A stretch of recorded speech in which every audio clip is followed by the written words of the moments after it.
Bonjour à toutes et à tous et bienvenue sur Sensation. Le 29 juin prochain se tient le festival Cœur de Sillery à Épinay-sur-Orge. La programmation de ce festival est alléchante avec des artistes internationaux notamment, mais ce festival a aussi un autre objectif, celui de récolter des fonds pour reconstruire le gymnase pour la réhabilitation de l'établissement.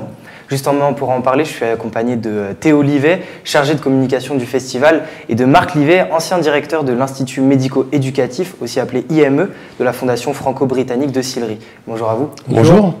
Alors, ce festival est donc organisé par la Fondation franco-britannique de Sillery, une fondation qui accompagne les personnes en situation de handicap.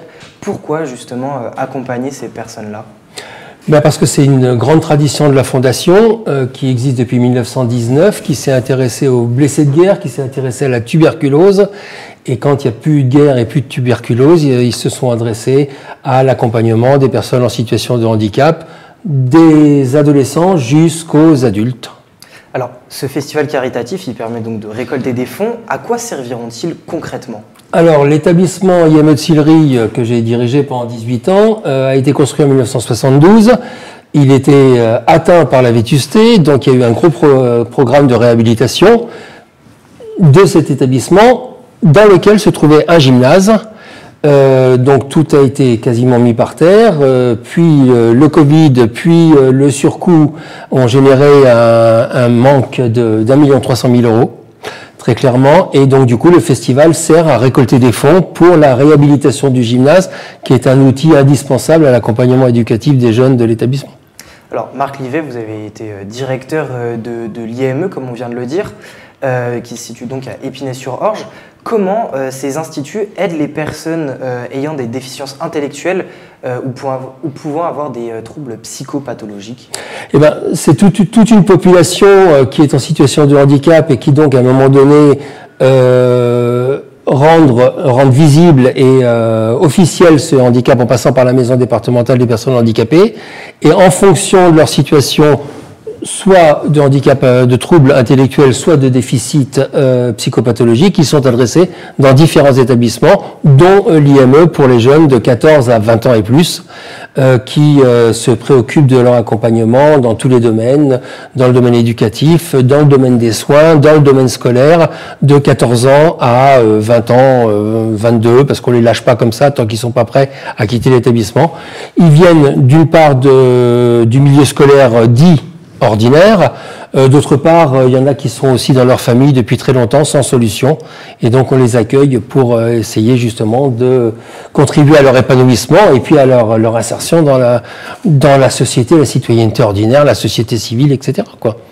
Alors, vous venez de le dire, vous accompagnez les jeunes jusqu'à 20 ans, mais ce n'est pas une raison pour laquelle vous les lâchez passer cet âge-là. Vous continuez à les accompagner, vous ne les abandonnez pas, parce qu'il est possible pour eux de travailler à la Fondation franco-britannique de Sillery. Ça s'appelle un établissement ou service d'aide par le travail. À la Fondation, il est possible d'intégrer la restauration, avec notamment un food truck, le maraîchage ou encore la biscuiterie, les délices de Sillery. Qu'est-ce que ça apporte à ces personnes en situation de handicap de travailler à la Fondation plutôt qu'ailleurs ? Alors, l'avantage de la Fondation, c'est que la Fondation propose un panel de situations de mise au travail possibles après la sortie de l'IME. On sort de l'IME, on a 20, 21, 22, 23 ans, et on peut travailler dans un ESAT, donc établissement et services d'aide par le travail, pour travailler, parce que c'est un outil d'insertion sociale, voire sociétale, et dans le milieu du travail, la Fondation propose des services de blanchisserie, des services espaces verts, des services de restauration, un food truck, et sachant que la Fondation a des établissements qui vont jusqu'en Bretagne, puisque la biscuiterie que vous avez citée, le food truck qui a reçu un grand prix des food trucks il y a 2-3 ans se situe à Quimper en Bretagne. Donc la majorité des établissements sont sur l'Île-de-France, mais la Fondation s'étend jusqu'à la Bretagne. Et en quoi la construction de ce gymnase est-elle importante dans ce processus d'éducation, de formation et de bien-être de ces personnes ? Si vous voulez, quand on est à l'IME et qu'on a 14 ans, quand on n'est pas bien dans sa tête, pas bien dans sa vie, pas bien dans son corps, le gymnase est un outil exceptionnellement important pour travailler sur le fait d'être bien dans son corps, pour travailler sur l'aspect individuel par rapport à son corps, mais aussi l'aspect collectif dans ses rapports aux autres, etc. Et puis c'est surtout que avoir un gymnase sur place, quand on a une vie quotidienne qui est ponctuée par du temps scolaire, du temps de soins, etc., ça permet d'éviter des déplacements, des réservations de gymnase qui sont totalement improbables sur l'extérieur, et donc d'avoir cet outil-là qui sert en plus à faire des manifestations régulières dans l'année, des tournois de foot, de futsal, des tournois de basket, etc., etc. Et donc ça contribue fondamentalement à l'épanouissement des jeunes dans leur accompagnement tout au long de leur présence dans l'IME qui dure environ 6, 7, 8 ans. Alors on a bien compris que ce gymnase neuf, il est important pour l'IME, mais la construction de ce gymnase est un enjeu plus large qui s'étend aux communes d'Épinay-sur-Orge? Absolument, c'est-à-dire que l'idée générale, si on travaille sur l'insertion des jeunes dans la société, l'idée générale, c'est de pas vivre replié sur soi-même. Donc le gymnase, si jamais on a l'opportunité de le faire reconstruire, il peut servir aux communes avoisinantes, aux associations, en semaine comme le week-end, c'est-à-dire qu'il est accessible à l'espace social. Donc il sert quotidiennement et constamment aux jeunes de l'établissement parce que c'est un outil extrêmement important pour eux, mais c'est ouvert sur l'extérieur à toutes les communes avoisinantes. Et on sait très bien que trouver des espaces pour les scolaires dans un gymnase pour mener des activités, c'est quand même pas facile. Alors, le 29 juin, il y a donc un festival, comme on a pu le dire au début, qui accueille des artistes cumulant des millions d'écoutes. Je vous donne la programmation complète. Sont attendus sur scène Vita, Black M, Kerry James, Amel Bent, Mokobe ou encore Favé. Théo Livet, est-ce que c'est une volonté du festival d'avoir des artistes connus nationalement et même internationalement? On a voulu une programmation qui soit assez éclectique et en même temps qui vise le public pour lequel on fait ces actions.